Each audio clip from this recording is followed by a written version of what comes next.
welcome to our edition of 2020 Vision, the Vodcast News magazine programme hosted by me, Jenny Fisher of East London News. We're starting slightly earlier this evening to allow time for prayers at the end of the programme for those who are going on to that. So first, what are we doing on tonight's 2020 Vision? We've got two guests again tonight. Our first guest is Councillor Lakmini Shah. She's a councillor for East Ham South in Newham, and we're going to be talking about a sad topic in a sad context, increase of domestic violence that has occurred during the lockdown. And at 7 we're crossing over to Fadi Itani, who's the Chief Exec of the Muslim Charities Forum, and we're going to be talking about the role of charity in a Muslim life and how that forum is bringing groups together to support communities who are on lockdown in the UK. So we'll be getting onto that shortly, but do remember you can ring in and ask questions of our guests, or just take us off on another tangent if you wish at any time. Join our discussion on the telephone by calling 020, and that's 8 1234 507. 020 8 1234 507. And you can see, as you hope you're watching us now, on the Vodcast Facebook page where we're streaming live. So let's go over to our guest, Councillor Lakmini Shah. Welcome, Lakmini. It's lovely to see you here. And first of all, I'm just going to sort of ask you about what drew you into being the role of a councillor. What attracted you about being a councillor in Newham, and has it lived up to expectations? Okay, really great to be here on your program. Thank you for giving me the opportunity and to share my experiences. And yeah, I think councillors at the grassroots level can make a massive difference to our most vulnerable citizens in the borough. So yeah, that's why I thought I'll become a councillor for Newham. And how have you been involved in combating domestic violence so far before this corona crisis hit? What have you been doing in Newham? So I became a councillor for the first time. I got elected in 2006. Since then, I've been involved in various programs. I've held various cabinet portfolios. One was domestic violence prevention and family violence prevention. So in that program, I've done quite a lot of work, one of which I have to talk about. Just before 2014, Newham had 5 homicides. And when they done the serious case reviews, it showed that the women who were killed were all from minority ethnic groups. Really? And then it also showed that there was a pattern building. So they were isolated, no support networks. They spoke very little English. They didn't know where to go for help. So when I saw that, I thought we need to talk to our women in the borough. And also, if you see the stats from the last census, 66% of Newham population are born outside the UK. Yes, yeah. So they come with their secondary socialization from wherever they come from, which is their native lands. But when they come back to Newham, they have to re-socialize again, which is a new culture, a new system. You have to learn everything from the beginning. But I don't think we have a system where we support women to do that. Sometimes it's not easy, is it? I know that there's been a lot of work across East London in migrants and people from elsewhere getting access to healthcare, which is obviously very pertinent at the moment. And there's been stories and stories of people having to produce so many documents they can't get registered with the GP, going to hospital and being told they will be charged until all the paperwork is examined and scrutinised and collected. Oh no, you won't be charged after all. It's very off-putting for someone who maybe isn't very certain. Yes. So the current problem, if we talk about the health charges, that's for the residents who still have NRPF status stamped in their visas, which means that there is no recourse to public funds. I actually have written to the Home Office Minister, Priti Patel, last week. I still haven't had an answer. I have an email that I sent to her that there are many women who are really, really struggling in Newham because of NRPF status. And especially with this coronavirus, I think we really need to look after our residents, and it needs to be lifted. Well, Corona really makes the case for public health, doesn't it? Absolutely. So I've written to her, and also, if I go back to where I started, where what did I do at the beginning to combat Newham's domestic violence? So I created a program called Conversation Cafes, where you engage, empower, and develop women, and then eventually to become financially independent. So to do that, you have to upskill them, you have to train them, and support them to get into work. But the very first thing is getting them out of their homes to come and engage with us. So there are little small groups of women running their own conversation cafes. So majority of them are done at faith centers or faith sector. So a lot of organizations have given free space and safe spaces for women to meet. And it's just there's one ambassador, and they will talk about everything, have a tea, coffee, but they'll never talk about domestic violence. So if they're going to talk about domestic violence, no one's going to come. But the time they build confidence and they think, look, now maybe I can talk to someone about my situation, that's the time we get them help. There's a lot of women doing that. And in some cases, there are WhatsApp groups where women talk, and and it's been really, really great at the lockdown now we're facing, where everyone's on WhatsApp talking about what you're doing, who's doing what. But sadly, there have been cases where they've said that in some cases they're experiencing domestic violence because husbands have lost their jobs. Yes. Their home. They're obviously stressed with how are they going to feed the family, and you locked in one bedroom house probably with 3-4 kids.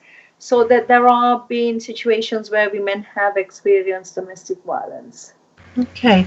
I mean, it sounds like an excellent idea, a really good way of approaching creating a network of women for support. I don't know if anyone's copied it. Maybe you should copyright your idea now. You can give all the funds back to the women's groups.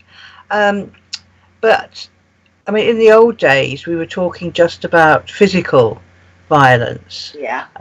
Men felt, not all men, but some men in extremis felt that the women could be physically abused, and what you're doing is quite material as well. Can we get a woman into employment and so on? But there's now another side, and I'm wondering how you, as somebody who's very close to that women's network, how you feel about the change in law which now recognises what they call coercive behaviour, which can also be part of domestic violence. Absolutely. So I think more than physical abuse, it's a lot of emotional abuse that women go through, how they're told day in and out how useless they're, how they're not capable of doing anything, they haven't cleaned the house, and also financial control where their women are not being given money. So yeah, absolutely welcome that. I think that's more prevalent in our community than physical abuse, and also that has a mental health issues with it coming along with it, because you're constantly struggling, being told how you're useless, and it becomes having an impact on your mental health. So we've had cases like that where constantly women are being told how useless they are, they're emotionally controlled all the time, they're not allowed to go out. But there are cases they have come out of it because of the networks that they built and they realize that there are other women who are going through the same issues. They talk about it, and they become stronger slowly. And there are some cases where they go to study English a little bit more with the adult learning, and then they go on to learn some other skill and then get into employment. That's the start. Yeah. Speaking about education, have you been able in the council to do any work with the education directorate? This problem has been going on for so long. Perhaps we need to get into schools and find out what we're doing so we don't create the next generation of abusers. So that's a different form of education you're talking about. Yes. It's about building awareness.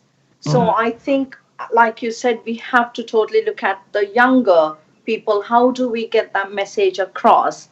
But there was a program where when I was in the cabinet, I did go to schools with officers and got young people involved. And I've got clips where they have done marvelous work. And it's called Not in My Name. And young people have become, they came together and done these programs. So we do need to think about building awareness amongst young people. Yeah. But then if you come from an abusive home, how do you get those children understanding that that's not how you behave? Because if you see again in 2018 stats for Newham, every child protection plan which was in place, element of domestic violence. So these, I think there are theories to prove this. If you come from an abusive family and that's what you learn. So there's a paragraph on United Nations I was just reading today where it says if a boy comes from an abusive family, there are chances of him becoming an abuser. And if a girl was from an abusive family, she will accept domestic violence in her life. So those are the things that we need to talk about and build up. We need to sort of unpick our notion of male-female relationships, of marriage as an institution, I think, and find out what it's really doing in society, for how it's keeping women in its place. Obviously, there are some men who are occasionally victims of domestic violence, but primarily it's a patriarchal problem, isn't it? And I think it's very distressing that so little has changed over the years. I remember I think it was in the late 1950s or early 1960s, I think it was Betty Friedan wrote a book called Scream Quietly or the Neighbours Will Hear, which is just so distressing. And it was about how women were feeling this emptiness when they were in the home, and the emptiness that came from abuse, and they were all taken down to the GP and they were all put on tranquilizers because there was something wrong with them. They weren't appreciating their lives, and that's now, we're talking a long time ago, 50 years at least, half a century, and nothing's changed. That's doesn't say a lot for us, does it, in terms of how we've been running the world? But so I think the other thing that's very worrying is the increase that there's been, and this is really the point about talking about it tonight, in domestic violence since we started this lockdown. And I did look it up, and the national charity that is involved in combating domestic violence, called Refuge, they said that since the lockdown began, and that's 2 weeks, calls to the helpline are up 25%. Okay. And visits to the website are up 150%. And it's hard to cope with the shock of that. Have you noticed an increase? So as I said, my numbers or figures are all anecdotes where I cannot prove, this is what it is. I'm talking about from what women have told me. So there is where some of the partners or the husbands, they don't want women to be going on WhatsApp, whereas I told you at the beginning, where there are groups of women who are on WhatsApp. They talk to each other. So that's been banned because husbands are home. So they're expected to just clean and look after the children. Especially with the finances being lost, there's been a lot of issues where I'm helping people to apply for funding. And I'm hoping that Priti Patel gets back to me, with the NRPF cases. Yeah. And what I've done is I'm working with these communities where they bring some dry rations, taking it to the really, really struggling families and helping that way. And in East Ham, the community has been amazing, where they've been bringing stuff along, and we've helped a lot of families who are struggling financially. And also, there are academic theorists like Professor Diane Ray. The other one is Danny Dorling. These are people who are saying that low-income families are more prevalent to have domestic violence. So with the low income in the family, all the other problems come along. So I think we really need to address those issues where upskilling women, getting women into employment, but then if they have young children, how can they go to work? So quality childcare is necessary. So all these things are need to be looked at. How do we supposed to, or how are we going to support our women to, become, being able to earn some money for themselves or for the family? I'm sorry, I'm very ignorant about the childcare situation in. Do you have a good network of nurseries and childminders? I don't know if it's something you follow closely. Yes, we do. But then, in some cases, if the women go to work, they can't afford the childminder because the amount that they have to pay out is more than what they earn. So again, we need to look at how can that be handled. Can the government subsidize to encourage women to get back to work? So there's another thing where 2-year-olds can get going to nurseries, but not everyone's entitled. That's only for who's getting universal credit or some sort of And it sounds very attractive, doesn't it? You get so many hours free childcare, but that's term time only. Yes. So when you spread it out over a whole working year, it's not many hours at all, and not many jobs are dovetailed to fit the childcare. Yes. So again, then to combat that problem, can women have like flexible working hours? It's not just one thing. It's so many things together to combat this. So a lot of people have to be willing to come around the table and talk and see how can we support our women. And obviously we need a lot of research to be done, consultations to be done. So where is the funding then for all these? So it comes back to square one again in my experience. But then I think the grassroots levels, if women can come together and if they're willing to do things, not always you need funding to do stuff. There are a lot of wonderful women in our community who give up their time for nothing, and they'll come together, they'll organize, parties, street parties, picnics, gatherings, you name it. And they'll do things together, and they'll bring one dish along, and that makes a big difference. We just have a couple of minutes left of this discussion, Lakmini, but I'm wondering what councils in East London can do. And you mentioned, we need to get around the table. Maybe should we ask all the councils to buy a table and put it somewhere where we can get around it? Well, I mean, every council needs to have their own DV policy. And then looking at it, we got something called Local London, where 7 councils are combined together. Maybe that's somewhere they can talk about what are the gaps in the service.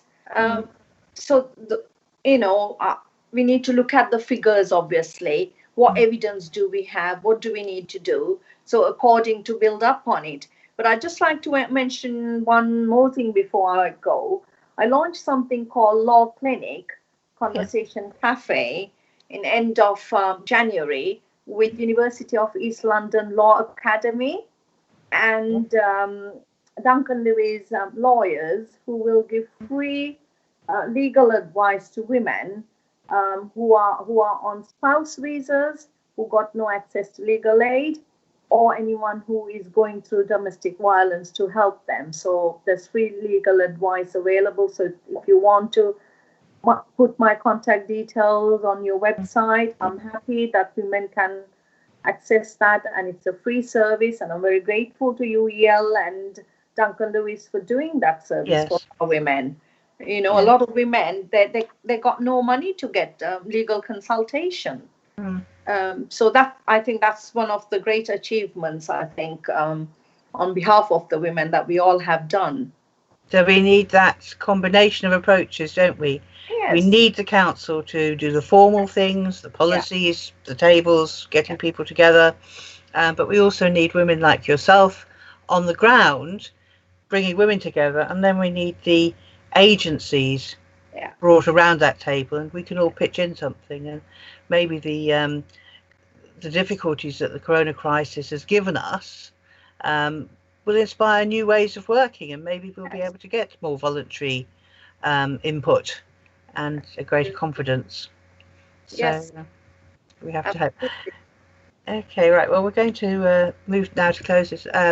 Lakmini, do send us the contact details. Just send me them on WhatsApp of your free legal advice, and we'll make sure that that gets publicised.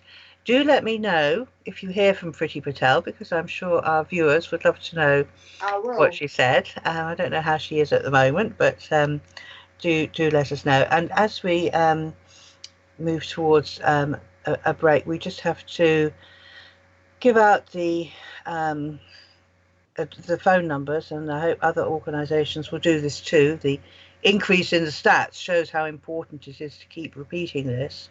Refuge, the National Domestic Abuse charity, their phone number is 0808 2000 24/7. And of course, why it's 24/7 is because it's there for you 24 hours a day, 7 days a week. So 0808 2000 24/7. And also, and this is something I didn't know, we do hear from the police if it's an emergency, then phone 999. And if you can't talk, you can press 55. So if you are stuck at home and scared and wanting to phone 999, but you can't talk, then phone 999, but then press 55 as well. And then the police will know that you're in trouble and you need help. But I must say, have you had much experience of working with the police in East London? Do they take domestic violence seriously as a crime? Yes, they do. But I think those are the very emergency cases if the lives are threatened.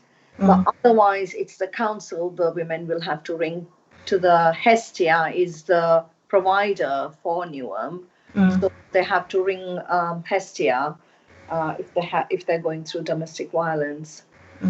Well, we'll follow this appropriate numbers on the Vodcasts Facebook page, where most people are watching this, and we'll also write it up in East London News so that people can access it.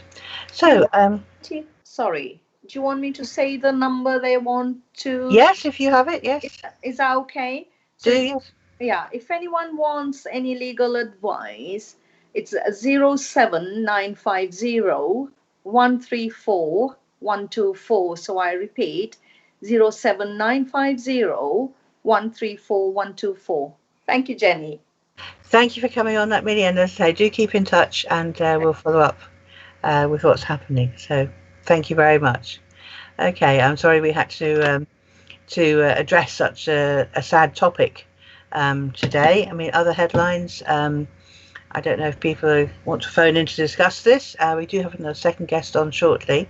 But today's headlines are that Prime Minister Boris Johnson remains in intensive care, but he's breathing unaided, although he is being given oxygen to help him.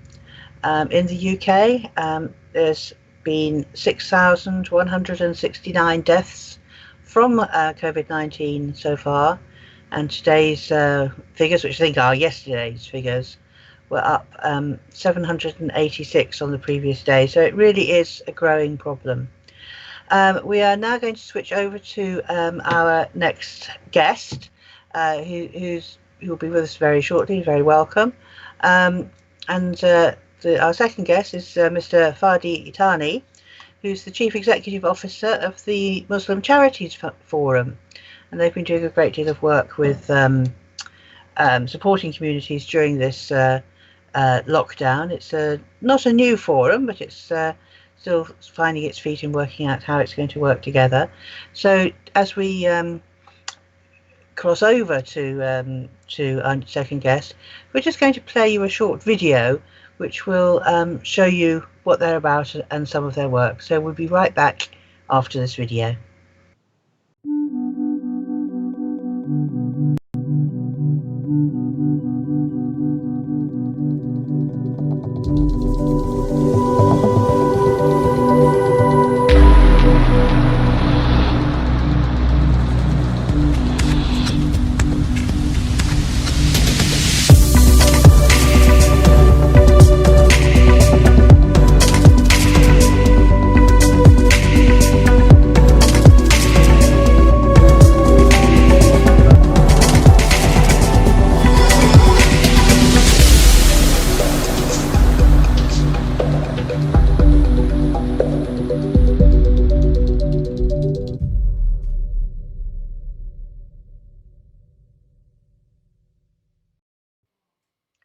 And welcome back to all our viewers, and welcome to our new guest. Our second guest is Mr. Fadi Itani. I hope I've pronounced that right. Who's the Chief Executive of the Muslim Charities Forum. So before we go on to talk about the forum, Fadi, perhaps we can talk about you. I mean, there is no A level in running a charity, as far as I'm aware. So can you tell us what to this line of work, what interested you, and has it lived up to your hopes and expectations? Good evening, and thank you for having me. And I'm so happy and glad to see that you actually try to connect us still as a community virtually. Yes. And we hope that this test we all going through will be over soon, and we go back to our normal life, and hopefully also support each other more as we have been doing during this testing and challenging times. Sometimes really our path and the choice does not really belong to us in a way. And I personally believe in this. I never thought I will end up in basically working for the charity sector. I arrived in the UK probably over 30 years ago, and I basically arrived as a refugee, tried to escape from the civil war back home in Lebanon. And I thought I would come to study here for a couple of years and then go back. But then God has had other plans for me. So I basically joined the charity sector from there. At the time, it was Islamic Relief in the late 80s. And I now in the sector for like 30 years in different positions, serving both local, national, and international NGOs. Which is, for me, I felt that this is a destiny that God chose for me, because I actually can relate to the people who are suffering and struggling, both at home and abroad. And I spent like most of youth in a country that going through really civil war. And this was for me really a memories that I thought to move away and forward from them is try to dedicate as much as I can from my life now to serve the people. And this is really was a destiny chosen for me than me choosing it by myself. That's very interesting to hear. I am also the daughter of a refugee, so I've been very lucky not to be a refugee myself, but it's an issue very close to my heart, because I know behind every settled refugee or former refugee's story, there's pain. And we're all trying to do something we can to mitigate that pain and to help others from not feeling it. We have our different ways of doing it, but we are all sort of united in that aim. So you worked originally with Islamic Relief, Correct. and I know that organisation works in the UK, but also in a lot of problem hotspots around the world. So it's very much on the front line. But then you left that work behind, or did you? And became the leading light of the Muslim Charities Forum. So why was it necessary to set the forum up? I basically moved around a couple of charities, mainly from Islamic Relief, which was doing national and international, to more local work in the UK. In a way, it helped me to complement my experience and understand the grassroots challenges, and especially like your guest we just had about some of the different communities, challenges, domestic violence, and so on, etc. Language issues, unemployment, children education, and all this stuff. So basically, I worked for like a few years in a charity in North London that dealt with a lot of these issues. Then I felt basically is like, in a way now I can understand how to work internationally and what we do and what is the challenges we have here in the UK. And then I thought it is time. There is a lot of good charities doing a lot of good work. The Muslim community is known to be now among the most generous among faith communities, and especially now we're not far from waiting for the holy month of Ramadan, where people become more generous, and so a lot of charities there. And I felt this is an opportunity for me to join an organization which is a network of different charities that trying to improve what we call it, the networking, the capacity, and the sharing of good practices. Sorry. Apology. That's all right. That's all right. I hope you're well. It's been 2 weeks non-stop. So. I know you've had a busy day as well, because it was hard for us to get hold of you. I mean, can you tell us? Obviously, many of our audience is a Muslim audience, but we have not a wider audience as well. Can you explain to us why it is that charity is so important in the Muslim religion? What it actually means to people of the Muslim faith to build charity into their lives? One of the pillars of Islam, which is zakat, is basically, so Islam is built on 5 pillars, and if we were to say, one of the pillars, which is basically compulsory, is zakat, basically to give a part or 2.5% of your saving after basically meeting all your expenses and needs to charity. So in a way, it is already built within the belief and the system, so it's not left for the individuals to give when they feel they like to, and so on. So in a way that it is a really a solidarity system built within the belief that people, in order to complete their practice of the religion, they have to give zakat. And on top of this, also people are encouraged, like other people, to give voluntary contributions and so on. And a lot of attention given in our teachings about looking after orphans and widows, and this is for us basically is a very important to always reflect on that, and this is something that you see the Muslim communities from different backgrounds, they really do care a lot about orphans, about widows, and they help here, they help back home, as we say. Because they really believe that it is a duty and not just a choice to do. And even people who are financially and economically not really able enough, they still really feel that the more you contribute and sacrifice some of what we have, even if it is little, is basically to improve, to cleanse our money, to cleanse ourselves, to detach ourselves from this materialistic connection, and also to get closer to our Creator and making sure seeking His love by serving His people. Right. Thank you. That's a good insight.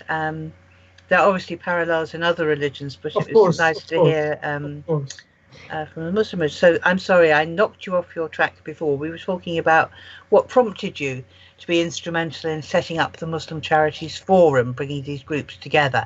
How did that happen? It was fairly recently, wasn't it? No, the Muslim Charities Forum has been in existence now for over 12 years. Oh, yes, not recent, yeah. Yeah.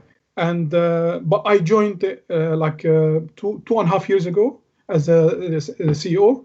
But the initiative that we have is which brought everybody together recently, which is a campaign for national solidarity, which is a response to the current crisis of the COVID-19. Oh, yes. Yeah, and is basically is again driven from the same concept of the Muslim Charities Forum, that we must work together to achieve better. We must share good practices. We must support each other in areas that basically that we have. Sometimes some of us have advantage over other areas and other people and so on. And so we launched this like 2 weeks ago now, less than 2 weeks, 10 days exactly. And the objective is, and this is something, what we call it is the first time ever it was in the Muslim community that we managed to bring all the national and international Muslim charities based in the UK, supported by a lot of umbrella organizations and networks like the Association of Muslim Schools and others, basically to support the initiative. And the objective of it is basically in this challenging times, as we already say, and testing times, we basically had two choices. We either, as we've been all said, stay at home, which we need to stay at home in order to stay safe and keep others safe also. But we do have choices. We do, in a way, we can stay at home and do nothing or make a difference. So in a way, we decided together, let's make a difference and let's bring everybody together in a way that everybody responding at the moment across the UK and different faith groups and so on. But from a Muslim perspective, at the moment, we're doing some sort of mapping. And up to now, we reach 100 countries who are responding, supporting local neighborhoods, supporting local hospitals, distributing foods, helping with this the delivery of medicine, prescription collection, and so on. And there is amazing work, to be honest with you, that we thought that we should really encourage it, mobilize more, and share and celebrate some of these good initiatives at a time that we actually, all what we hear, as you know now, day in, day out for the last couple of weeks, is sad news, is challenging. The number of people have been affected, the number of people passing away from this, and so on. We have, if we want to talk about the negative, there is a lot there, but I think we can make a difference and change our world, hopefully, even if we are forced to stay at home. And this is basically an initiative at the moment is supported by like 20 volunteers across the country, from Newcastle to Cardiff to Portsmouth and so on. So we all basically meet like now, like yourself, we're talking to each other every day, like 3-4 times, and talking to others around the country through Skype, through Zoom and others. So now we spend the day basically meeting and discussing and moving things and sharing information and capturing details and what's happening, which is, I believe, is so important for us as a society and as community to send positive message to our people, to make sure that we shouldn't give up, and we should never give up, because it is a test for all of us, and we are taught from an Islamic perspective in the Quran, and we are taught with every difficulty there is an ease, and is repeated again, with every difficulty there is an ease. And our teachers and scholars, they always remind us, it does not say the ease will come after the difficulty. It's say Allah telling us in the Quran, with every difficulty there is an ease. And they tell us there is 2 eases here with 1 difficulty. So it is for us is an inspiration to make sure that this test we are patient, we look after each other, we look after our community, we look after our neighbors, and this is where the Muslim Charity Forum thought it should lead on this. And so far, the impact of coming together is really showing good results. People are really talking to each other now more. People sharing what they're doing. Although people, they cannot visit different cities, but now we're bringing those case studies to them to share and understand what's happening. Yes, you're looking at it online. So do you think the forum is mainly, and I'm not belittling this, but it's mainly an information exchange, swapping the news, making sure the news gets out about what's going on? Or are you actually collecting money or giving out donations yourselves? Are you plugging the gaps where you find them? Yeah. The campaign, you mean, the campaign for national sovereignty, is basically, it has a few streams. One of them is sharing information and good practices. And another one is we provide now, every week, we provide some sort of guidelines on different subjects related to the sector. So, for example, week one, on the beginning of the week, we provided on how the charities can survive this economic challenge and continue serving. In the end, beginning of week two, we basically provided a guide on how you can connect and serve locally through local groups, because this is something we're encouraging. That as we know now, we can't move from town to town or even street to street unless we have a reason and valid reason to do so. So basically, we try to make sure that people work locally, coordinate with different local groups, with the council, with the local health authorities, and the local mosques, local churches, synagogues, whoever is active on the ground, join forces in order to avoid duplication of resources and wastage, basically. And at the same time, we need to make sure together, collectively, we meet the unmet needs, because sometimes we could be doing the same thing and we have individuals, people who we don't know about, who basically struggling and nobody is really looking after them. So we provide, the last one we just provided 2 days ago is how to protect volunteers and safeguard them during this crisis. Yes.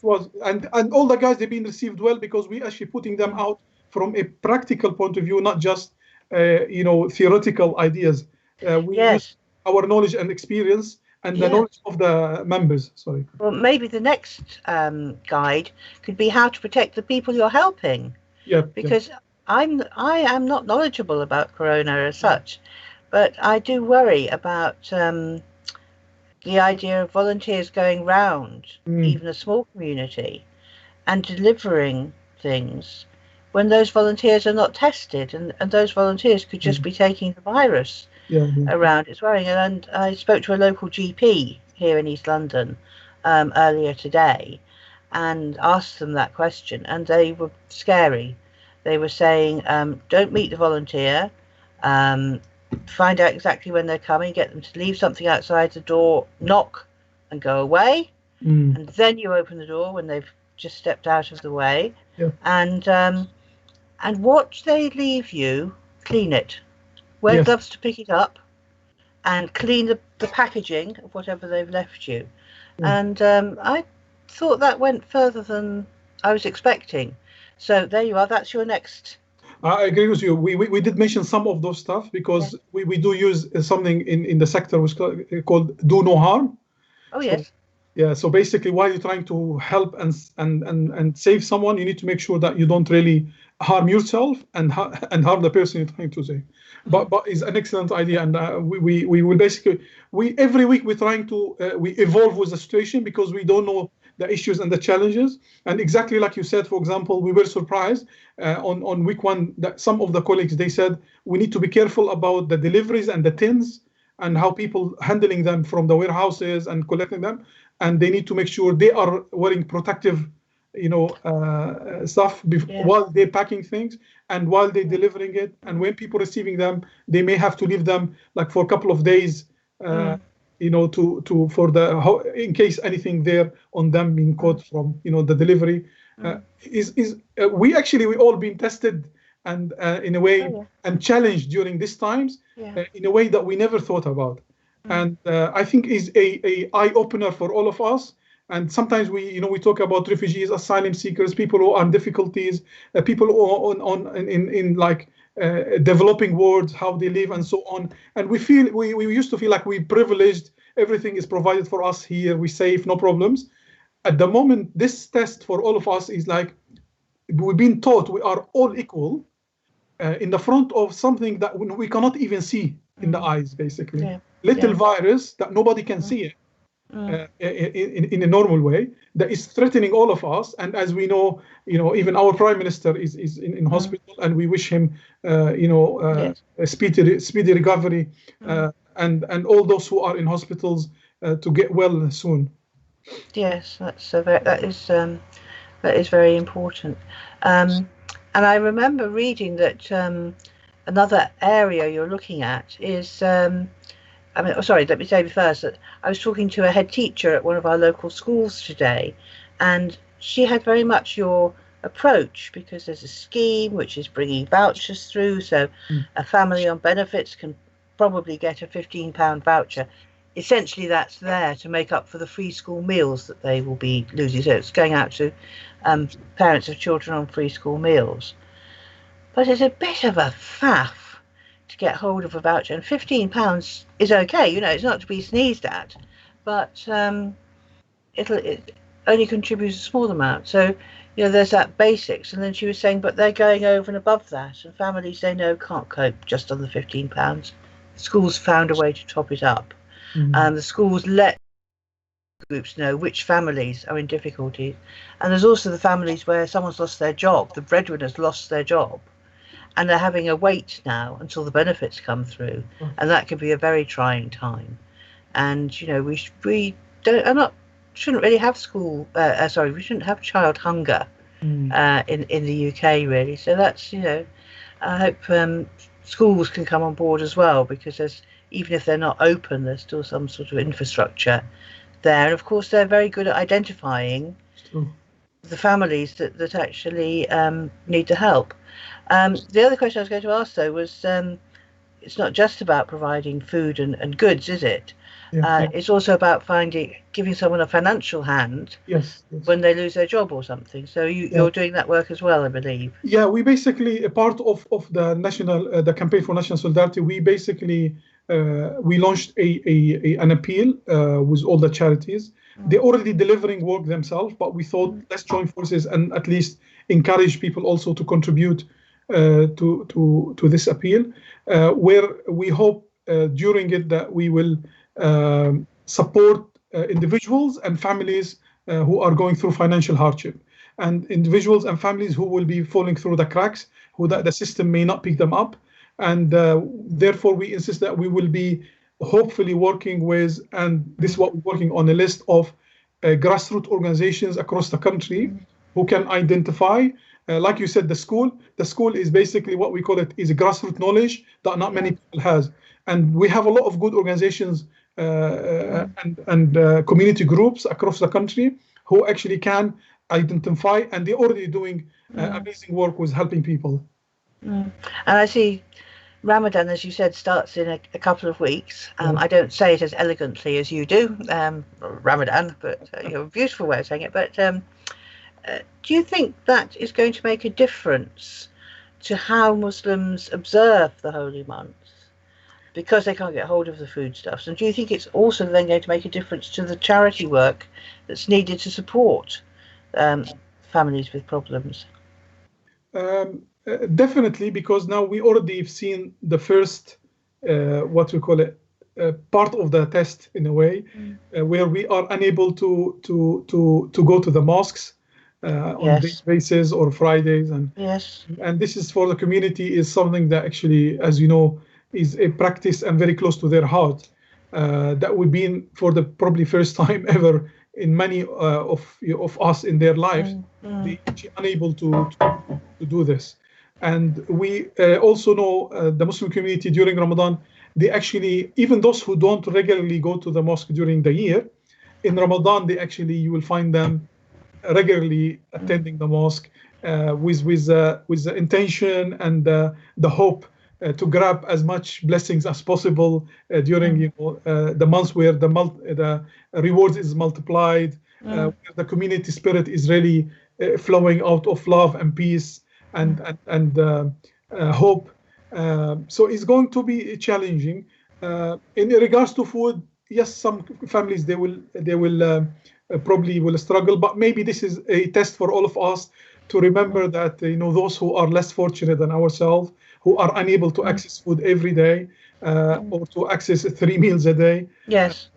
and possibly a reflection for us to cut on some of our wastage also, to share with some of us, those who has, with those who don't.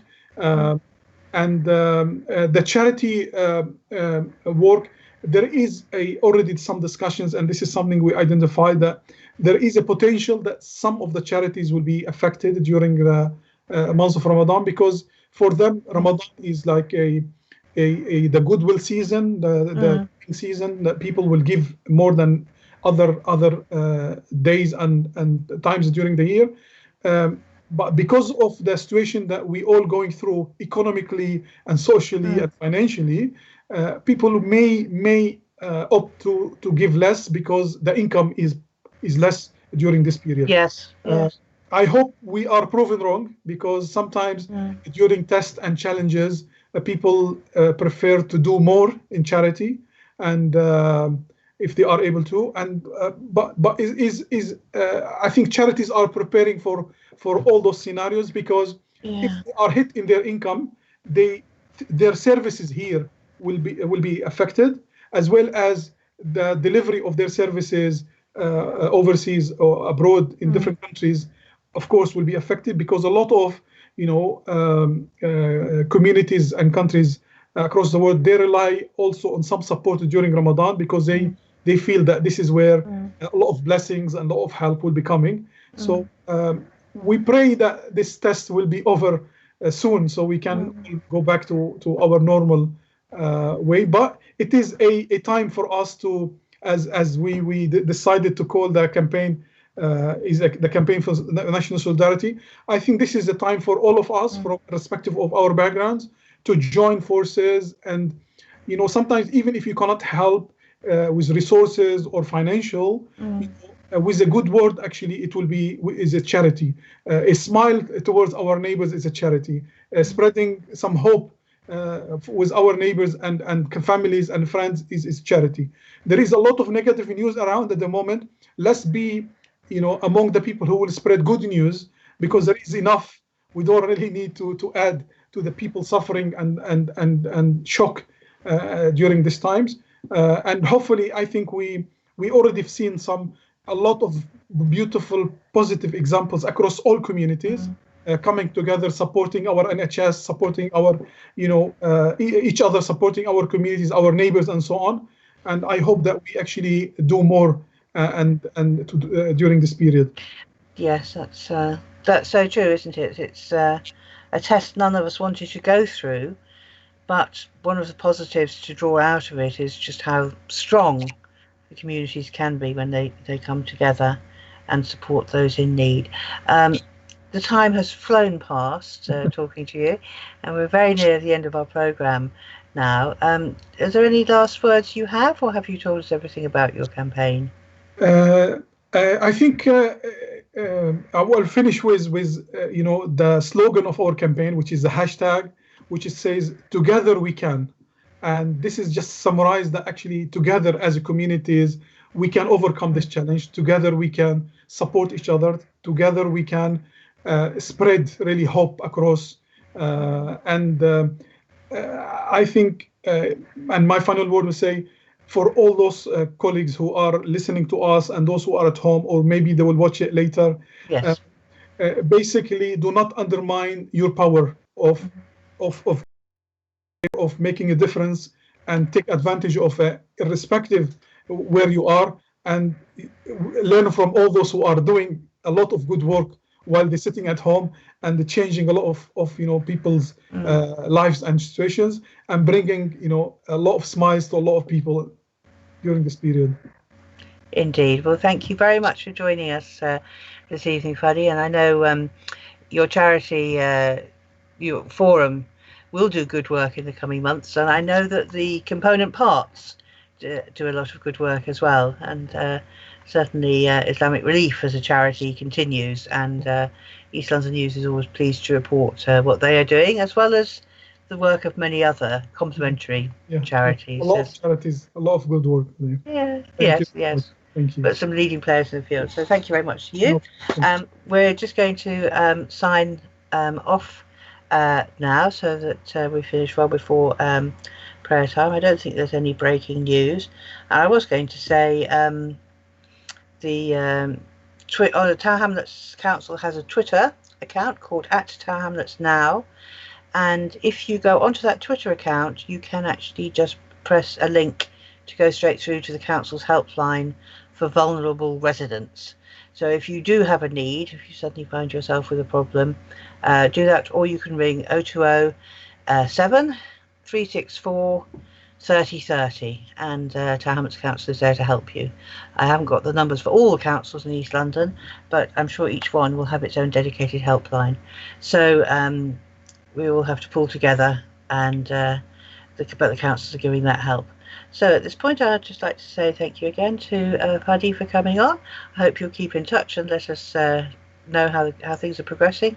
And we'll be back next week, next Tuesday, I think probably at the earlier time again, for another 2020 Vision look at what the world is like next week. So thank you for watching, and we'll see you in 7 days. Goodbye now.